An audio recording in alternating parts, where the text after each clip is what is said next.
how I got out of Zionism. So this is obviously a much longer conversation and a much longer story.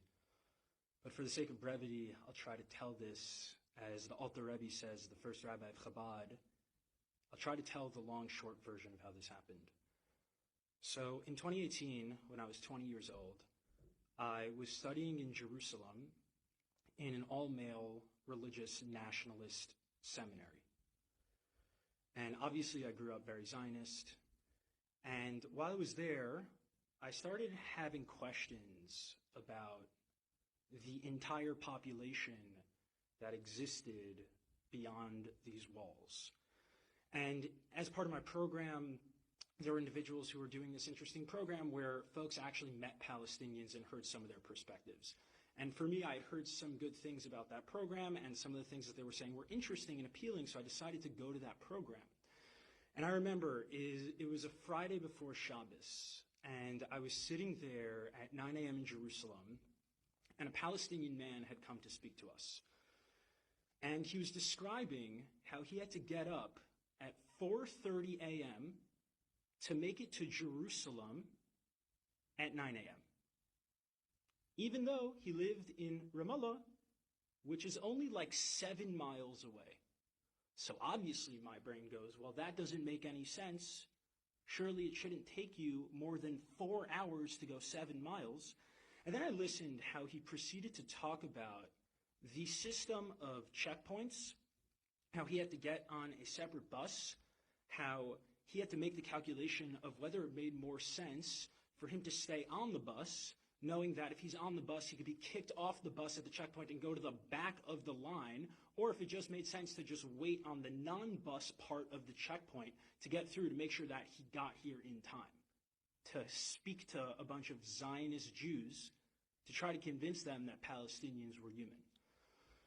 So after the lecture, I went up to him, I was like, dude, this is fucked up. What is going on here? Why didn't no one tell me about this? And I was like, can you just I didn't even know what I was like, more, just more. Tell me more. He took out his ID card, and he's like, yeah, I actually have to head back now because if I'm not back by a certain time, my provisional travel status is going to get revoked and I won't be able to leave Ramallah again. And it doesn't matter if the checkpoints held me up. And the checkpoints could take 3 to 4 hours.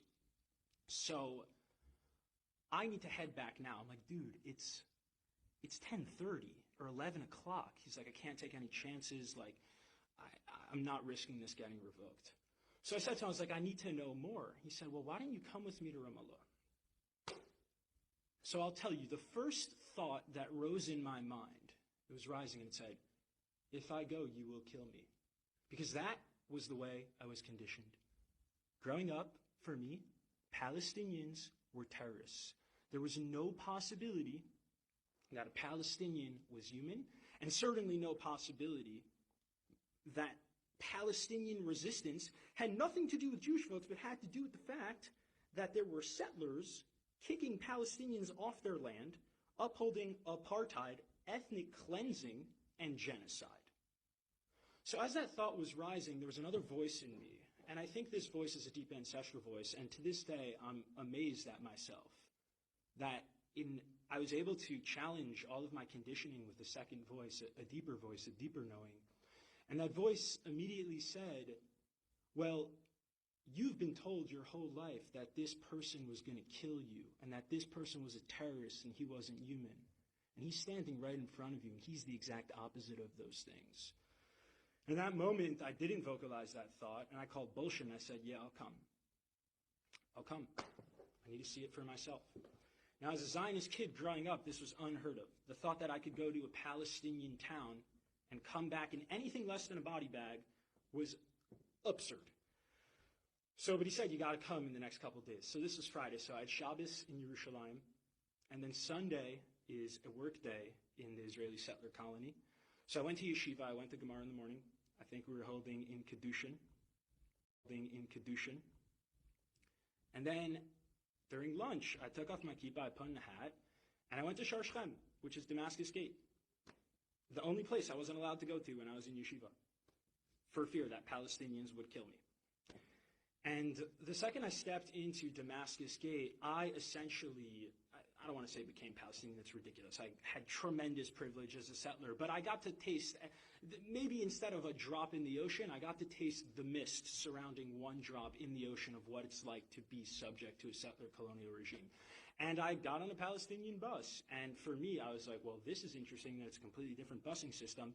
But even more than that, it's like I, all of a sudden, was with the people who were supposed to kill me, and in fact, the very opposite happened, where when I was on a Palestinian bus, all of a sudden my sense of identity and belonging started to become Palestinian in terms of my sense of where my safety lies, and my sense of threat immediately became, holy shit, I'm on a Palestinian bus, I am being read as Palestinian in a fucking genocidal settler colony. I am about to go through an hour and a half of military checkpoints in knowing that this occupying army can do whatever they want to me, and the only protection I have is an American passport, which is way more than any Palestinian has, and I was still terrified.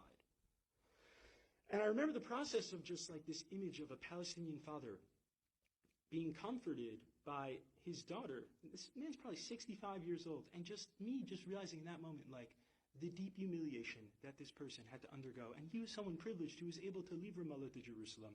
And I remember just going through the Columbia checkpoint, IDF soldiers coming on, harassing us. And I remember going into the Columbia checkpoint and being on the inside of the wall and seeing the beautiful graffiti and seeing that there was a graffiti of someone, a kid with a slingshot. And my Jewish brain at the time said, wow, this is amazing. The Quran and the Torah are so similar. They also have an image of King David with a slingshot. And then after that, the bus kept going, and the slingshot was pointed at an IDF soldier. And that's when it started to crumble for me, where I said, wait a second, who's who here? Who's David and who's Goliath? These are the same rocks that my ancestors used to resist oppression. And now these rocks of Palestine are being used by Palestinians to resist oppression too. And we have become our worst nightmare. I remember sitting in a bar in Ramallah. Sorry, the Israeli security apparatus, I don't remember who it was, but if you could find him for me, that'd be lovely, because I dearly miss him, and he changed my life. I remember sitting in bar in Ramallah, and this person just explaining to me, this beautiful Palestinian human just explaining to me, being so patient with me, speaking to a Zionist settler, speaking to me and just saying, like, dude, like, most people here have never seen Jerusalem. I'm like, what are you talking about? It's literally right there. It's like you have to be a male and 65 or older, or women 55 or older, or you need to have someone sponsor you for a work permit, but the only way they can sponsor you, there has to be an Israeli, and how the fuck is an Israeli going to sponsor you if they don't even know you exist because you're behind the wall? Again, maybe the regulations have changed. This was my experience 5 years ago. It's probably gotten worse. And I remember him saying to me, he said, Shlomo, what would you do?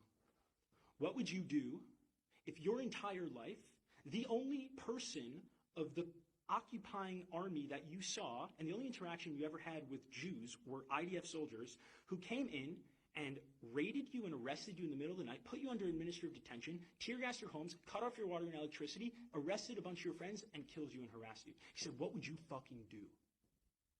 And I said, if you don't think that I would resist with every single fiber in my being, as long as I was alive, to liberate myself from this colonial hell, you are out of your fucking mind.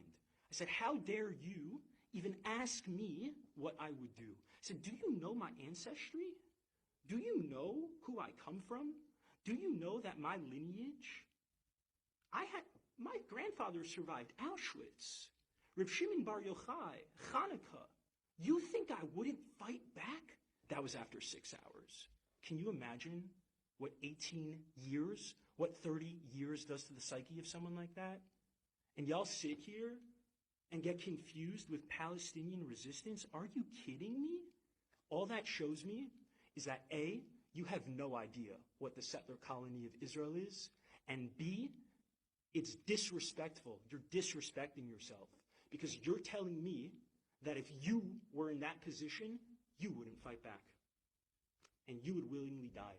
And that tells me that if I was in Auschwitz with you and we were in the bunkers, you wouldn't resist our Nazi captors. And that is someone I don't trust. So let's fucking get it together and start telling the truth and take this seriously. Let's fucking free Palestine for all people. For all people.